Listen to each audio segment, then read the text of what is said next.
നമ്മൾ കഴിഞ്ഞ ദിവസം വലിയ രീതിയിൽ ചർച്ച ചെയ്തതാണ് കാസർകോട്ടെ EVM ഹാക്കിംഗ്.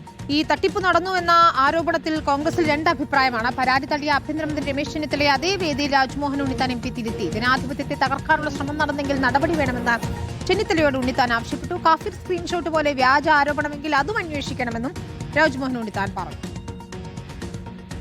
അങ്ങനെയൊന്നും ഇല്ല എന്നാണ് എന്നോട് UDF ചെയർമാൻ ഗോവിന്ദൻ നായർ എന്നോട് പറഞ്ഞത്. അങ്ങനെ അവിടെ ഒരു ചർച്ചയും ഇതുമായി ബന്ധപ്പെട്ടുണ്ടായില്ല. ആരെങ്കിലും പറഞ്ഞു കാണുമായിരിക്കും. പക്ഷെ അതൊന്നും എൻ്റെ ശ്രദ്ധയിൽ വരാത്തൊരു കാര്യമാണ്. MP കംപ്ലൈൻറ്റ് തന്നാൽ തീർച്ചയായിട്ടും അന്വേഷിക്കേണ്ട. MP ഇപ്പോൾ പരാതി കൊണ്ടുവന്നിട്ടുണ്ട്. നിങ്ങളുടെ എല്ലാം മുമ്പിൽ വെച്ച് MP ഹോം മിനിസ്റ്റർക്ക് പരാതി കൈമാറുകയാണ്. വടകര കാഫിർ വിവാദം പോലെ ഇതിൻ്റെ സമഗ്ര വശങ്ങളും അന്വേഷിക്കണം. ഇത് അടിസ്ഥാനരഹിതമായ ഒരു ആരോപണമാണെങ്കിൽ ആരോപണം മാധ്യമങ്ങൾ കൊടുത്തവരെ പിടിക്കണം. ഇത് ശരിയാണെങ്കിൽ ജനാധിപത്യം അട്ടിമറിക്കാനുള്ള ശ്രമമാണ്. നമ്മൾ ദേശീയ തലത്തിൽ കോൺഗ്രസ് ഈ ഹാക്ക് ചെയ്യുന്നതിനെതിരായിട്ട് ശക്തമായ പ്രക്ഷോഭണം രാഹുൽ ഗാന്ധി നയിച്ചതാണ്. അപ്പോൾ ഇവിടെ നമുക്ക് ഒരിക്കലും അംഗീകരിക്കാൻ പറ്റില്ല.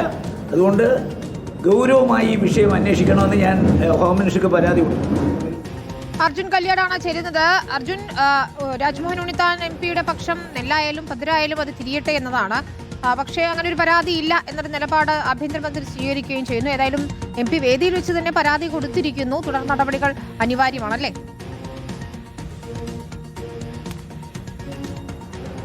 വിനീത, തീർച്ചയായിട്ടും ഈ പരാതി ലഭിച്ച പശ്ചാത്തലത്തിൽ എന്തായാലും ഇനിയിപ്പോൾ അതിനകത്ത് അന്വേഷണം നടത്താതിരിക്കാൻ ആഭ്യന്തര വകുപ്പിന് കഴിയില്ല. കാരണം മാധ്യമങ്ങൾക്ക് മുന്നിൽ എല്ലാവരും കാണിക്കെ തന്നെയാണ് രാജ്മോഹൻ ഉണ്ണിത്താൻ MP ഇതുമായി ബന്ധപ്പെട്ടുകൊണ്ടുള്ള പരാതി ആഭ്യന്തര വകുപ്പ് മന്ത്രി രമേശ് ചെന്നിത്തലയ്ക്ക് കൈമാറിയത്.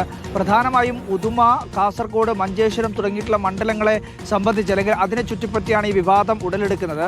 EVM ഹാക്കിംഗ് നടത്താൻ 40 ലക്ഷം രൂപ പ്രമുഖ കോൺഗ്രസ് നേതാവായിട്ടുള്ള കാസർഗോഡ് തന്നെ കഴിഞ്ഞ ലോക്സഭാ തെരഞ്ഞെടുപ്പിൽ ഉൾപ്പെടെ കോൺഗ്രസിൻ്റെ ഏജന്റായി ഒക്കെ പ്രവർത്തിച്ചിട്ടുള്ള ജമാൽ എന്ന് പറയുന്ന അഡ്വക്കേറ്റ് ജമാലാണ് ഈ പണം ആവശ്യപ്പെട്ടത് എന്നുള്ളതാണ് UDFന്റെ ജില്ലാ യോഗത്തിനകത്ത് ഒരു ആരോപണം ഉയർന്നത്, അല്ലെങ്കിൽ ഒരു പരാതി ഉയർന്നത്. പക്ഷേ നേതാക്കൾ ആരും അതൊന്ന് ആക്സെപ്റ്റ് ചെയ്യുന്നില്ല, അത് സ്വീകരിക്കുന്നില്ല. പക്ഷേ ജില്ലാ കമ്മിറ്റി യോഗത്തിൽ ഇത് സംബന്ധിച്ചിട്ടുള്ള വലിയ ചർച്ചകൾ നടന്നിരുന്നു എന്നുള്ളതാണ് പുറമേ നിന്നും മനസ്സിലാക്കാൻ വേണ്ടി കഴിയുന്നത്. എന്തായാലും ഇതുമായി ബന്ധപ്പെട്ടുകൊണ്ട് ആഭ്യന്തര വകുപ്പ് മന്ത്രി ഇങ്ങനെയൊരു കാര്യം നടന്നിട്ടില്ല, അല്ലെങ്കിൽ ഇങ്ങനൊരു പരാതി തങ്ങളുടെ ശ്രദ്ധയിലില്ല എന്നുള്ള കാര്യം പറയുമ്പോൾ തന്നെയാണ് രാജ്മോഹൻ ഉണ്ണിത്താൻ MP ഇതുമായി ബന്ധപ്പെട്ടുകൊണ്ട് ഒരു പരാതി നൽകുന്നത്. അതിൽ നെല്ലായാലും പതിരായാലും അതിൽ കഴമ്പുണ്ടെങ്കിലും ഇല്ലെങ്കിലും, കാരണം ജനാധിപത്യത്തിന്റെ വിശ്വാസ്യത സംരക്ഷിക്കേണ്ടത് അനിവാര്യമാണ്. അതുകൊണ്ട് തന്നെ ഇതിനകത്ത് ഇങ്ങനെ ഒരു ഹാക്കിംഗ് നടക്കില്ല എന്നുള്ളതാണെങ്കിൽ അത് ജനങ്ങളെ ബോധിപ്പിക്കേണ്ടത് അത്യാവശ്യമാണ്.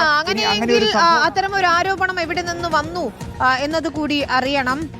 നേരത്തെ ആരോപണ വിധേയനായ ആൾ പറഞ്ഞത് തനിക്ക് സ്ഥാനങ്ങൾ കിട്ടാതിരിക്കാനുള്ള ഗുരുതരമായ ആരോപണം എന്നതാണ്. പക്ഷേ പണം നഷ്ടപ്പെട്ടിട്ടുണ്ടെന്നതാണ് മറുഭാഗത്തു നിന്ന് നമുക്ക് ലഭിക്കുന്ന വിവരം.